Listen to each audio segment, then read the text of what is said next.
of the crowd gives you goosebumps, catching a slip makes you grin, and above all, you love making your bookie cry?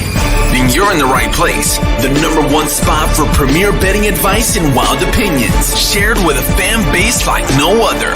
Welcome home. This is the Punch List MMA Podcast.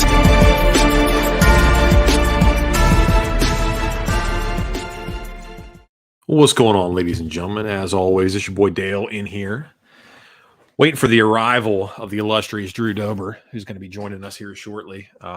Pretty punctual guy, but then he gets a highlight reel knockout of Bobby Green. He starts, starts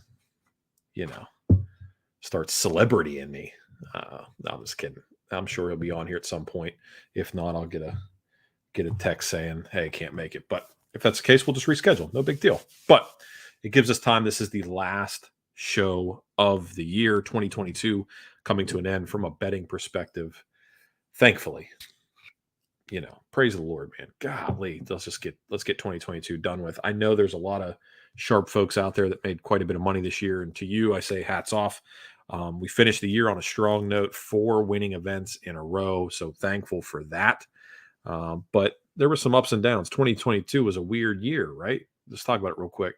When 2022 started, there was somebody else that did the show with me on a regular basis. That is no longer the case. And despite all that, the show grew. I think Spotify said like 53% over the course of the year. That's just Spotify. Man, what a great opportunity to just further build Punchless community, right? MMA Jesus, how many MMA podcasts do you estimate are on YouTube? Oh, geez, oh man. Here's the thing. I think podcast is a weird term, right? There's a lot of people that call what they do podcasting, but they don't necessarily put it out on the same podcast mediums. You're talking about like people putting out, just audio version only as their show. I'd say ones that are consistently putting out content, I'd say probably less than 100.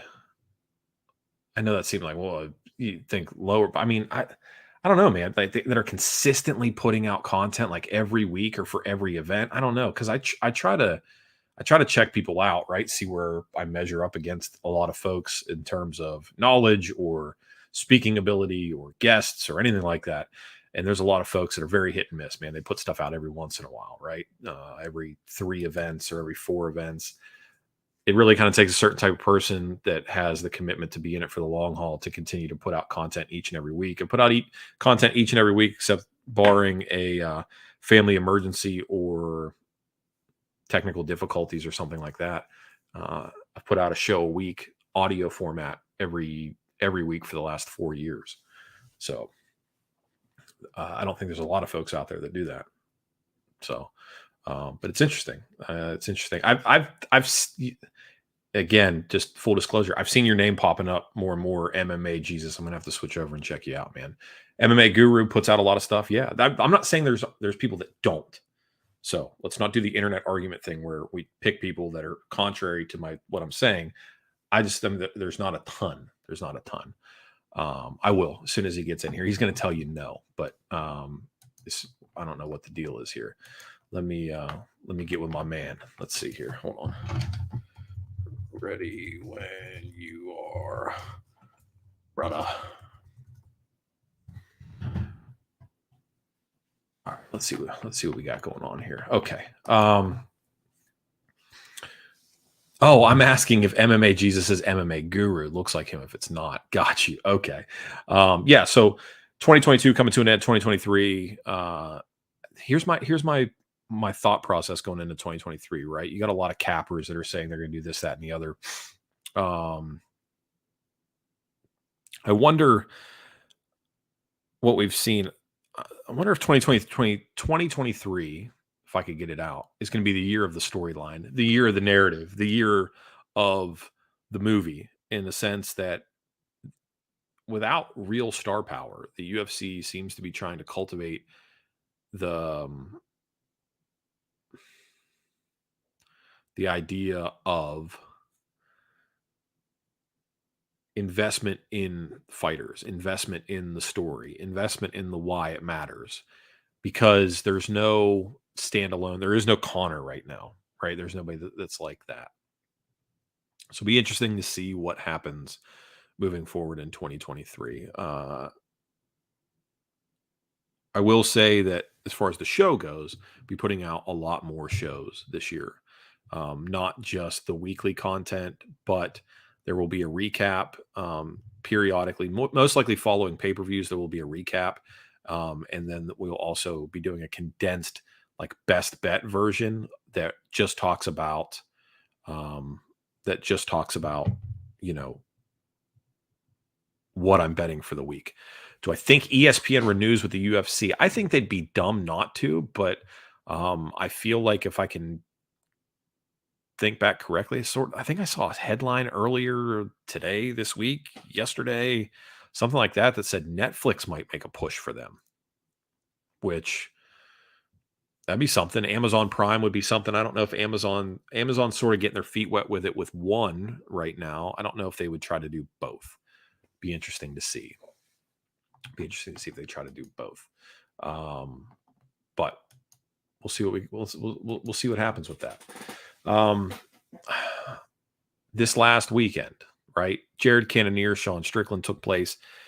Very interesting scorecards, right? We've had Cleary and Diamato had it 49-46 opposite ways, right? Opposite ways, which is that's something to behold. Now, I was having this argument, not an argument, discourse with I was on a live stream Saturday with Johnny K Picks and Addicted to Combat and Blood Money Bets.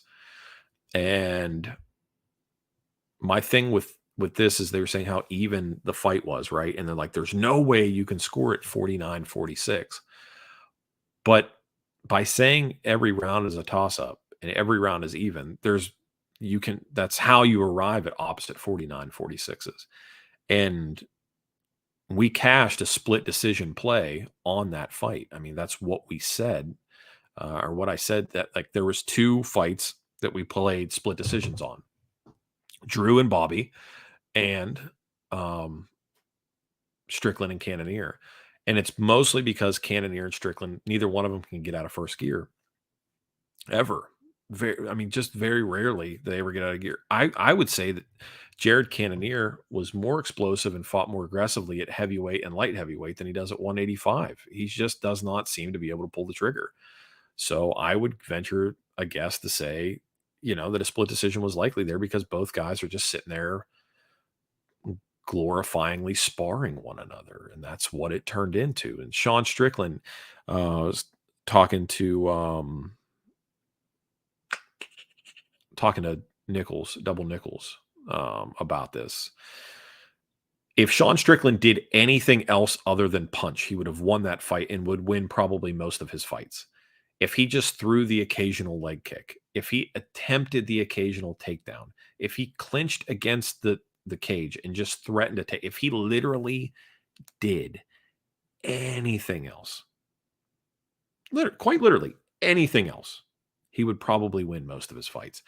Because even if unsuccessful, it would give the judges something to look at that gives them another piece of scoring criteria other than pitter patter 5, 6, 7 punch combos and hand catching. That's it. There are so many judges in this country, but they keep using the same 15 or so. How did these people get that special status? Where is the new guard?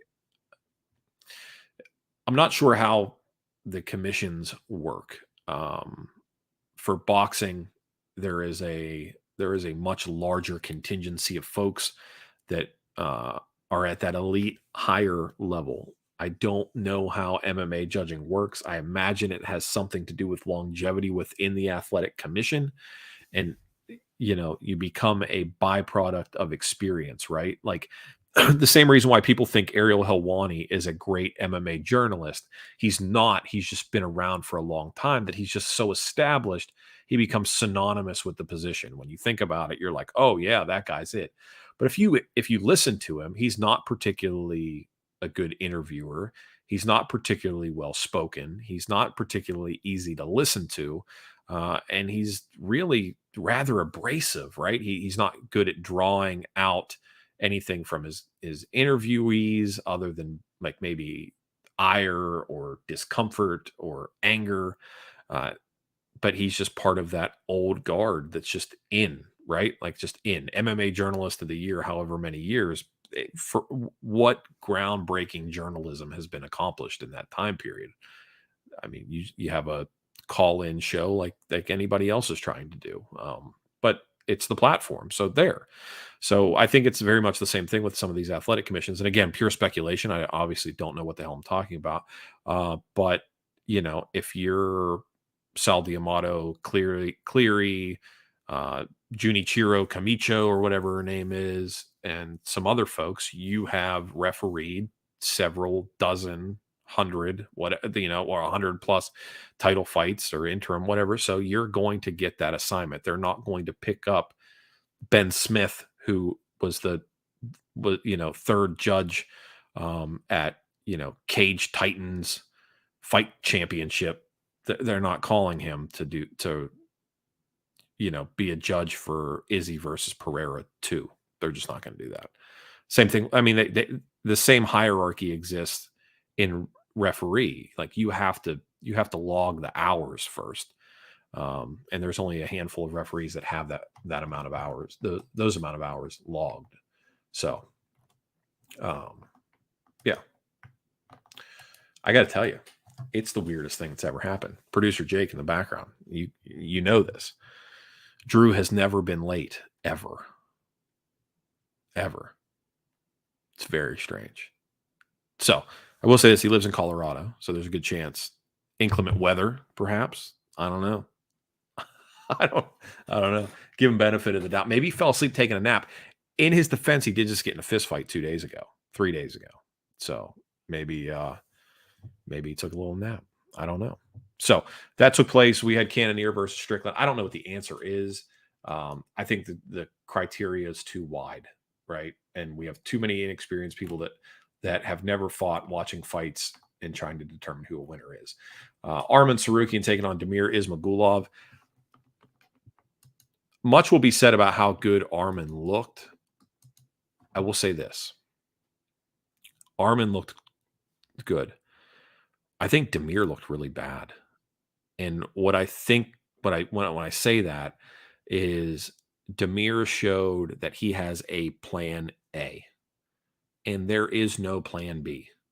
Like he showed no ability to adapt to what was happening in the fight and do anything different. So moving forward, if you have somebody that is fighting Damir Ismagulov who feels like they have, you feel from a capping perspective or a betting perspective is going to be able to impose their will on him, you really don't have to worry about him alternating to a plan B. So yeah, I mean, I think that has something to do with it. I would go so far as to say that Damir, depending on matchup, might be fade next time out. And give me Drew Dober versus Damir. I'm cool with that. I'm cool with that all day. Make that fight happen. Amir Albazi beat Alessandro Costa. Costa made it tough. We knew he would. Albazi got it done inside the distance. We cashed that. Lost on the Julian Erosa money line play. Got head kicked by Alex Caceres.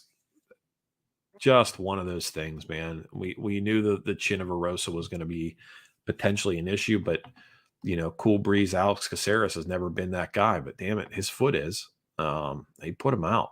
So women's science cashed again. Corey McKenna over Cheyenne Vlismus. There's no reason to play any woman on the planet Earth that's over a -150 favorite. There is no reason to do it at all. Semmelsberger beat Jake Matthews. Initially leaned on Semmelsberger there and didn't pull the trigger. Wish I would have. Nurmagomedov, Saeed, and Saeed Akub. Good fight, man. Karakhmonov did everything he needed to do to win that fight except protect the neck. Hoffa Garcia and Mahachete, we said Hoffa Garcia, right? That's the dude. I mean, and he went out there and he proved it right. Despite the the cut to the head, man. What a bloodbath that was. Absolutely yikes. Producer Jake, I know you didn't watch fights this weekend, but Hoffa Garcia suffered an elbow, a cut on the side of his head due to an elbow, right? Split an artery on the side of his head. Took him 2 hours to get the bleeding to stop. And then turns out, according to him, now again, every drug addict I've ever met says they died on the operating table and got brought back to life. But according to Hoffa Garcia, not calling him a drug addict, but according to Hoffa Garcia, he lost 20% of the blood in his body. 20%. You know how I feel after I give like 2 tubes at the VA, bro? If I lost 20%, the last thing I want to do is be in a fist fight. The last thing I want to do is be in a fist fight. Unbelievable. That's a lot of blood. That's a lot of blood, bro. A lot of blood. Astrid White called out Turner, looking to clear out every black guy in the division. Maybe. I don't know if that's it, but maybe. It's possible. You can't adapt to Armin in a 3-rounder unless you're Islam or Gamrot, who lost. Ooh, parentheses there. Maybe Terry Ush. What's good, Dale? Austin, what's up, buddy? Matthew's not wrestling at all till late round 3. Yeah, that's just bad. That's just bad game planning, I think. Bad game planning, or like anybody that has some success on the hands where they don't normally have it, they just think that they turn into a, fucking Bernard Hopkins out there. They just want to get all slick with it. You are not that, Jake Matthews. You are not that. Let's see here. Go over a couple more of these. We'll might have to record it separate if something happened where he can't show up. Brian Battle, Renat Fakhretdinov, man. Put it on Brian Battle. Bad. Real bad. Fakhretdinov looks like a legit guy that we need to pay attention to moving forward. Manel Cap versus David Dovrak. I saw people on Twitter score that for Dovrak. Am I crazy? I thought that was like an easy Manel Cap win. And there were people that were all over Dovrak saying that he won that fight. I don't know if I can get on board with that. That math don't add to me. Maybe the damage in round 3 sort of set the tone for things, right? I don't know, man. I watched that fight. I thought Cap easy. That was easy to get that one right. But, there's certain people out there in the Twitter sphere that like to just put shit up so they hope to get on the screen for having contrarian opinions, getting their weird scorecard. And then we got Sergey Morozov taking on Journey Newson. Morozov was, minus what, 2 something, minus 3, and he should have been, right? He looked the part. I still don't know if I can trust him yet, right? I still don't know if I can trust him yet. We do have Bellator taking the Bellator Rising New Year's Eve card. I'll probably put out like a separate little show going over that because there are some good fights there. You got AJ McKee taking on Roberto de Souza, Patricio Pitbull versus Kleber. You got Juan Archuleta versus Solcho Kim. We got our boy Horiguchi coming back, and we'll see. We'll see what happens with that. I don't want to overpromise and underdeliver at all. I know a lot of people are big on, there's Invicta still, and there's some LFA stuff, during this layaway or this time away from the next UFC event. But when we come back, I think when we come back, the main event is Gastelum versus Imavov. Am I wrong here? Or is it Shavkat versus Jeff Neal? Did they give Shavkat Jeff Neal the main event slot on that? Or is it Gastelum Imavov? I feel like I saw Imavov and Gastelum. So good argument to give Dovrak round 1. Depends on how you score the choke at the end. And Cap took round 3 off on holiday. And that's the problem with Manel, right? Is that you have no idea. Like again, trying to score a Manel Cap fight is like trying to score a Lyoto Machida fight. He just waits and waits and waits, explodes, and then waits and waits and waits, and then explodes. And you're like, oh my gosh, man, can we just... You always look like you're losing until you have some sort of offense, and then it looks like you're winning. So I don't know, man. But it is what it is, right? We'll figure it out. All right. Just the early look ahead for when we come back. On the 14th, Gaslam, Imavov, of course, Jeff Neal, Shavkat, Kopylov, Punahele. I'm leaning Kopylov, who looks like a more buff. If you gave HGH to Chase Hooper, you would have Roman Kopylov. Dan Ige, Damon Jackson.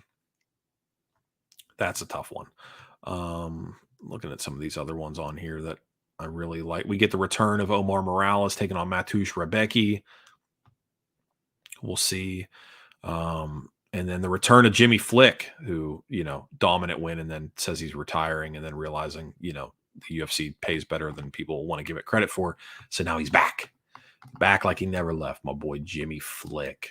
But that being said, I have yet to receive a text back from Drew.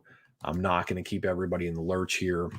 If he gets back to me, him and I can sit down, I'll just do a pre-recorded one. If you have something that you absolutely want me to ask him about that, shoot it to me in a DM on Twitter or Instagram, and I will set it aside and we will chit chat about it. I'll ask him about it.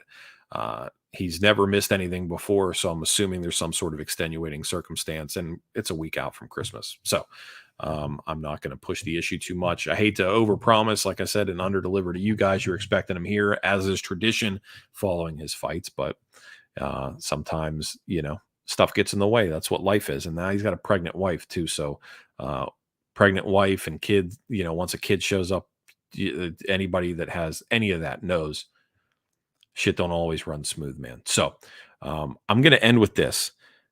Two things of note. A longtime listener of the show, Tony, his newborn son, John, was in the ICU for a good chunk of change, right? And had RSV, which, if you're not familiar, most people that don't have kids aren't familiar with RSV, but RSV is a respiratory issue, and it's a bitch, especially in kids. And his son fought it, and he's home now. So good on you, buddy. And like I said before, whenever I saw your thing online, as a dad, as a person, my heart went out to you. I appreciate you, and I'm glad the family's back home. And Matt says time zone probably gone. Oh, bro, we know about these time zones. Central time, Eastern time. We know. We're hip to the game at this point. Nichols says Shavkat has never been to the judges. Neal has never been finished. Should be a great fight. Here's what I think. I think that I feel like this year more than others, I've leaned into the idea of trying to meet other people in this space. And Nichols is one of the sharpest dudes I've met. Now, it could just be luck. He could have just had a great year. I don't know. 2023 remains to be the same. But I will say this. At a certain point, we got to figure something out, where we connect on a bigger level other than just chit-chatting in the chat. Because the dude knows his shit, or he knows how to bet, or both, or anything I can help. I could use help with. So anyway, what are you saying to me in the chat here, Jake? What do you got here? Jake says, I'm Central, and I'm an hour behind you. Sorry, Mountain Time. What GMT? Sorry. I misspoke. My mistake. He's GMT. He knows what's up. 7:30, as always. Anyway, I will but bid you guys adieu. Like I said, if Drew comes on, we will I'll do if he gets back to me, we'll do like a pre-record thing. If you have something you want me to absolutely ask him, shoot it to me in a DM. I'll make sure that we get an answer for you. If not, my sincerest hope for everyone this year is that you at least got some sort of entertainment out of the show. If you didn't, I will try a little bit harder next year to entertain you. I feel like if you watch the show enough this year, if you listen to me enough, you got something out of it, right? If you cashed a slip, anything. If I kept you off a bet, if I put you on a bet, if you got a laugh, that's what it's about. My sincere hope for you is that you had a good year. If you didn't have a good year, if you suffered any sort of loss this year, I'm hoping that you have comfort going into 2023. there's an idea of if you want something bad enough, you go out and grind for it, you'll get it. I'm here to tell you that doesn't always work out that way. Sometimes sometimes just things are and sometimes they aren't, right?